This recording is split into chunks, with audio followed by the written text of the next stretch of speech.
discuss some activities. Some activities are discussed earlier and some are pending. So today we will discuss all the activities present in this chapter. So let's start. The very first activity is to show metals are good conductor of heat. तो इस activity में आपको show करना है कि हमारे पास जितनी भी मेटल्स हैं they are good conductor of heat. So जैसे कि आप सभी के पास बुक्स हैं, आप बुक्स में एक बार रेफर करेंगे, बुक में आप देखेंगे. इस एक्टिविटी के लिए हमारे पास एक डायग्राम यहाँ पे बना हुआ है. इसमें जो हमारे पास स्टैंड है, स्टैंड के साथ हमने एक rod, that is a metal rod, उसको अटैच किया हुआ है. एंड इसके बाद हमने जो हमारा मेटल रॉड है उस पे एक पिन जो है, आयरन पिन, उसको with the help of wax हमने उसको वहां पे पेस्ट किया है, स्टिक किया है. आफ्टर दैट हम जैसे ही बर्नर को ऑन करेंगे, आफ्टर दैट जो हमारा रॉड है वो हीट होना स्टार्ट हो जाएगा और हीटिंग की वजह से जो उसके ऊपर डिपॉजिटेड वैक्स है वो मेल्ट डाउन होना शुरू हो जाएगा. एंड अल्टीमेटली जो है एक सिचुएशन ऐसी आएगी जब हमारे पास आयरन पिन जो है वो नीचे गिर जाएगा. And this phenomena shows that metals are good conductor of heat. So take a small wire or a strip of copper or aluminium and clamp it on a stand. Clear? So आपके पास यहाँ पे book में already figure given है, आप वहां से इसको देख सकते हैं. Fix a pin to the free end of the wire using wax. Now heat the wire on strip with a burner or a candle near its clamp end. तो आप जैसे ही इसको हीट करेंगे, अल्टीमेटली एक सिचुएशन, एक point ऐसा आएगा जब आपका जो पिन है वो नीचे गिर जाएगा. And this phenomena shows that metals are good conductor of heat. So आपके पास इस एक्टिविटी में जो क्वेश्चन है that is what do you observe after some time. तो जैसा कि हमने प्रीवियसली जो हमारी जितनी भी हमारे पास एक्टिविटीज थी उनमें हमने डिस्कस किया था कि व्हाट विल यू ऑब्जर्व जहां पे आता है वहां पे हम ऑब्जर्वेशंस जो है मेंशन करते हैं. सो अगर मैं यहाँ पे बात करती हूँ, एक्टिविटी ये हमारी फर्स्ट है, तो अगर मैं इसकी ऑब्जर्वेशन की बात करूं, इसकी ऑब्जर्वेशन के लिए हम अगर देखें तो हमने क्या ऑब्जर्व किया. So we will observe that after some time the other end will also become hot and the wax will melt and pin will fall down. So this shows that metals are good conductor of heat. The metal wire will not melt, showing that metals have high melting points. Clear? So हमारे पास ये जो observation है इसमें हम सिर्फ इतना लिखेंगे कि metals are good conductor of heat. Clear? और आपने so pin will fall, जो आपका पिन है वो नीचे गिर जाएगा. सो ये थी हमारे पास एक्टिविटी 1. अब हम बात करते हैं एक्टिविटी 2 की, that is activity number 2. To show that metals are good conductor of electricity. First phenomena में हमने डिस्कस किया they are good conductor of heat. यहाँ पे हम बात करेंगे metals are good conductor of electricity. So इसके लिए जैसे कि हमारे पास फिगर में शो है, बुक में हमारे पास गिवन है, हमने एक सेल लिया, सेल को हमने वायर्स की हेल्प से कनेक्ट किया, बीच में हमने एक मेटल जो फॉइल था उसको अटैच किया और एक बल्ब को भी एक सर्किट बना के कंप्लीटली अटैच किया. सो जैसे ही हम इलेक्ट्रिसिटी फ्लो करेंगे, अगर बल्ब ग्लो करता है that shows that metals are good conductor of electricity. So for this activity we have to take a dry cell, a bulb fitted in a holder, connecting wires, crocodile clips and a switch. Clear? Set up the electric circuit. Place a piece of aluminium foil between the terminals A and B in the clips as shown in the figure. Clear? So यहाँ पे भी हमारे पास again same आता है कि आपने यहाँ पे ऑब्जर्व जो है वो क्या किया. सो ऑब्जर्वेशन में हमारे पास क्या आ जाएगा, we will observe that the bulb glows at once. This shows that aluminium metal conduct electricity.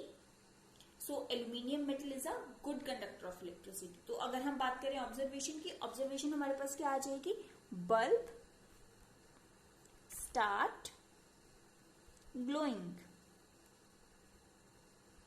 सो अब हम बात करते हैं, हमारे पास जो ये थी आपकी एक्टिविटी नंबर 2. अब हम बात करते हैं एक्टिविटी नंबर 3 की, दैट इज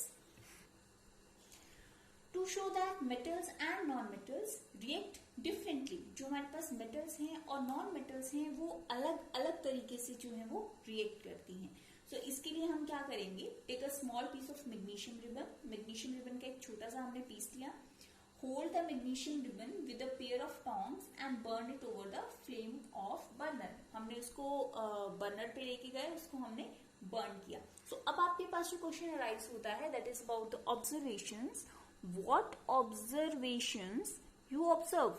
सो आपने क्या ऑब्जर्व किया, यहाँ पे white colour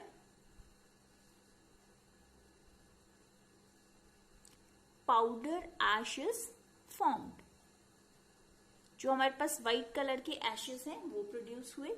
secondly white dazzling light is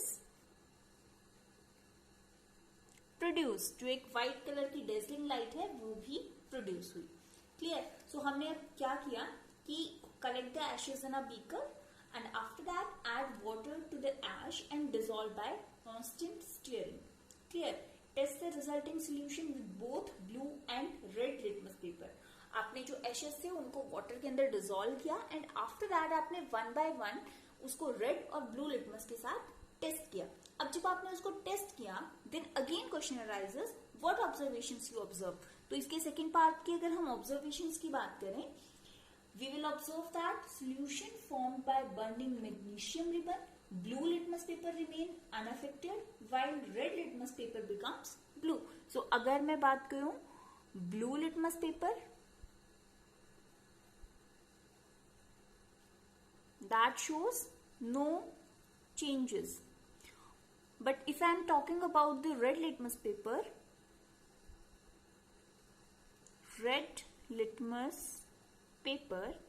so it turns into blue. So that means it shows that the powder formed, the ash formed is basic in nature, and we already know that all metallic oxides are basic in nature. Clear. सो ये था हमारे पास activity number 3. तो ये हमने discuss किया about the metals. अब हम बात करते हैं नॉन मेटल्स की.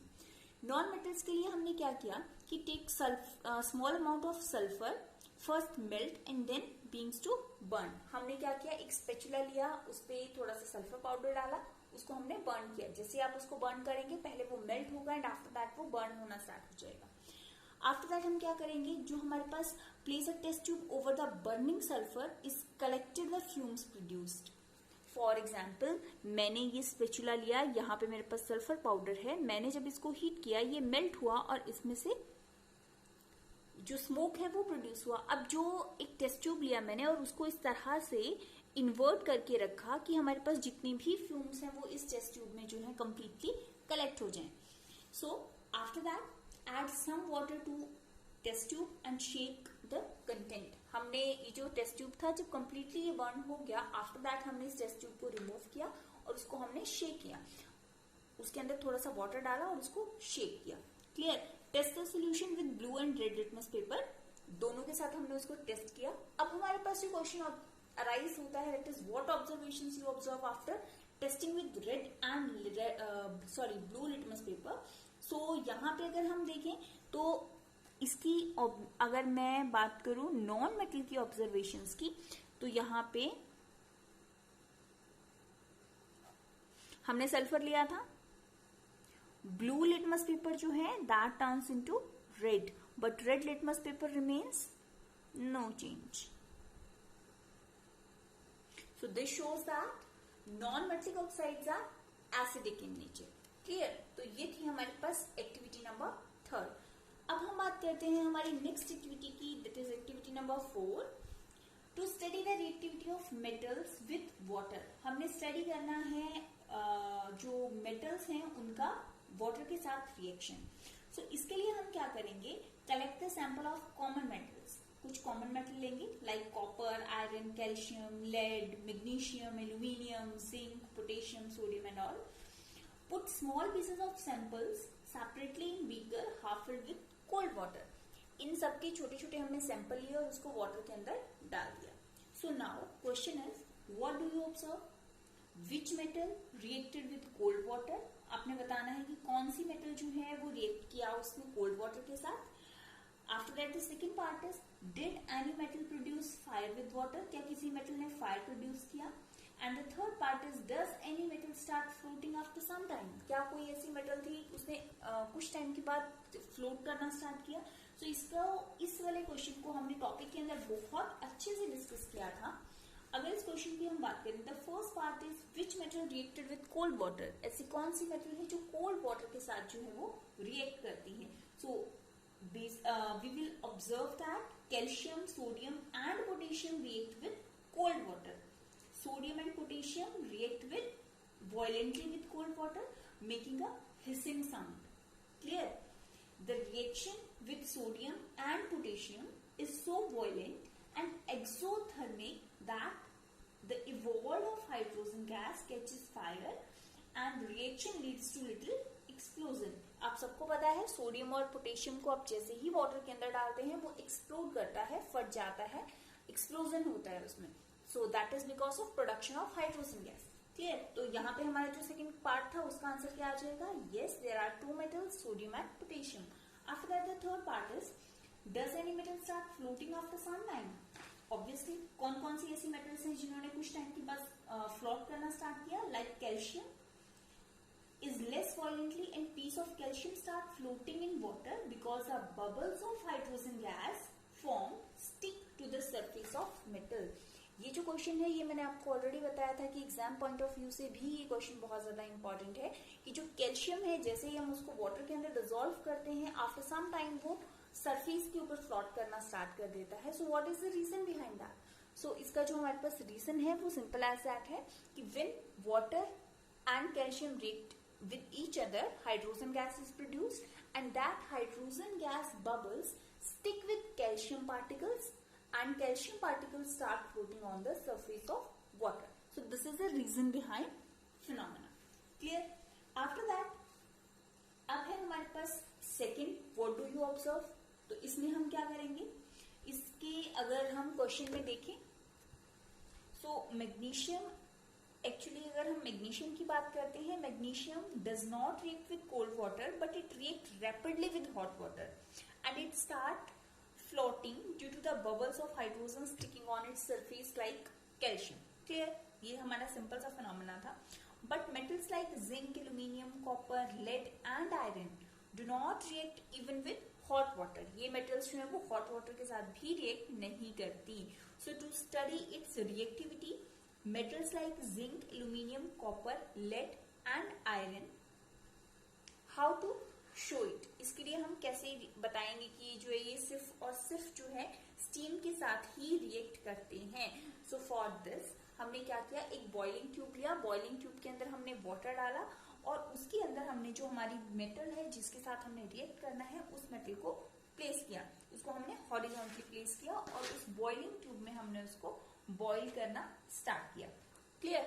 आपके पास ये वाली एक्टिविटी जो है ये बुक में भी शो है. यहाँ पे इस एक्टिविटी में एक डायग्राम मेंशन है और उस डायग्राम में आपको दिखाई देगा कि जो आपका सेटअप है जब आप उसको हीट करेंगे तो वहां से हाइड्रोजन गैस के बबल्स जो है वो बाहर निकलना स्टार्ट कर देंगे. So this activity shows that some particular metals react with steam only. वो सिर्फ और सिर्फ जो है वो स्टीम के साथ ही रिएक्ट करती हैं.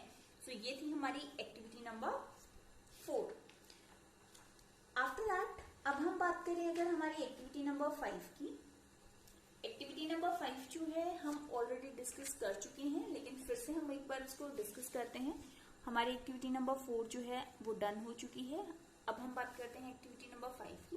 बिफोर स्टार्टिंग एक्टिविटी नंबर 5 एक इम्पॉर्टेंट चीज जो हम डिस्कस करेंगे, आफ्टर 5th एक्टिविटी जो भी 5th ऑनवर्ड्स हैं उनको हम नेक्स्ट लेक्चर में डिस्कस करेंगे. इस लेक्चर में अगर हम बात करें तो ये जो आपकी एक्टिविटीज हैं 4 एक्टिविटीज हमने डिस्कस की. इन एक्टिविटीज में आप नोटबुक में सिर्फ और सिर्फ ऑब्जर्वेशन वाला जो पोर्शन है या फिर एक्टिविटी के अंदर जो क्वेश्चन मेंशन है सिर्फ उन्हीं को सॉल्व करेंगे, बाकी कुछ भी लिखने की कोई भी नीड नहीं है. क्लियर? सो बाकी की एक्टिविटीज जो हैं वो हम नेक्स्ट लेक्चर में डिस्कस करेंगे. अभी हमारे पास टोटल नंबर ऑफ एक्टिविटीज जो हमने आज डिस्कस की दे आर 1, 2, 3 एंड 4.